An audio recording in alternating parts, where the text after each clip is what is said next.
everyone, welcome back at Charlotte from at Charlotte's house. I am standing in this awkward position to cover the glue stain that I noticed on my shirt just moments ago. What I'm here to talk to you about, however, is this colorful rainbow gallery wall. See how I did it. Stay tuned.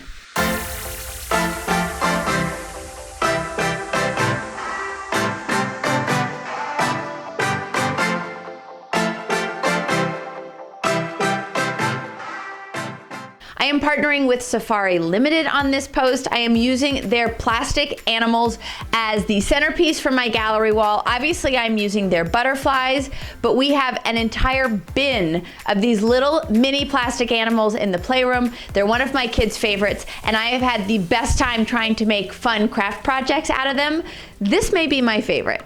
The first thing I did was I sorted my plastic butterflies into colors. I wasn't sure whether I wanted to do a mixture of colors in each of my boxes or just keep it simple. Ultimately, I really liked the way the pairs of butterflies looked. I liked the colors of the blues, the greens, the yellows, and the reds, so I kept it simple. This project is beyond easy. I went to the craft store and I found these unpainted wooden trays. They were with the rest of the unpainted wooden pieces, so look for the unpainted wooden birdhouses and the boxes in the bins, and I found these. Once I had decided on the butterflies that I was going to use, I had to choose my paint, and I wanted a paint that would be somewhat monochromatic, so match the butterflies, but obviously I didn't want it to be the exact color because I wanted you to notice the butterflies inside the trays, so I had to do a little bit of mixing.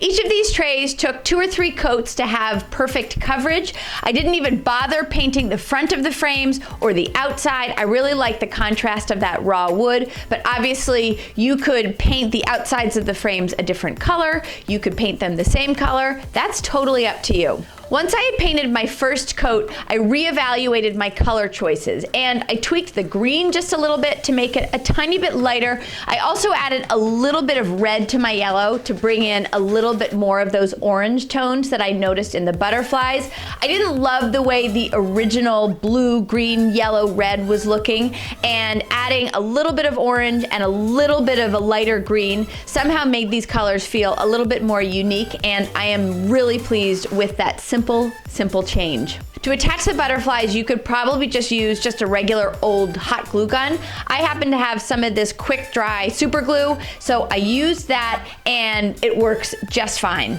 On the back, I added some hanging hardware and I glued those in place too. These things weigh nearly nothing, so that glue is plenty strong enough to hold the hanging hardware. And then I simply needed to measure, hammer in some brad nails, and here they are hanging in this little area of my office, and I love it. This project would totally work with any of the animals that they have, and trust me, they have so many. So if you have someone who loves dinosaurs, this could be super cute. Dogs, cats, birds, fish, you name it. It would also be a great project for a birthday party. I think these wooden trays cost $2 or $3. So for a small party, I think this is a totally budget-friendly craft. So there's a lot of ways that you could make this your own. I'm crazy about butterflies, so this makes me super happy, and I think you guys know me well enough to know that there is nothing I like more than a craft project that looks amazing but takes no time whatsoever. So this fits the bill. Leave me a comment and let me know what you would put in your shadow box. Trust me, there are hundreds of options. Thank you for putting up with the glue stain. I am not gonna tell you it won't happen again because I'm pretty sure it will. Thanks so much for watching. Don't forget to subscribe to my YouTube channel and have a great day, everyone.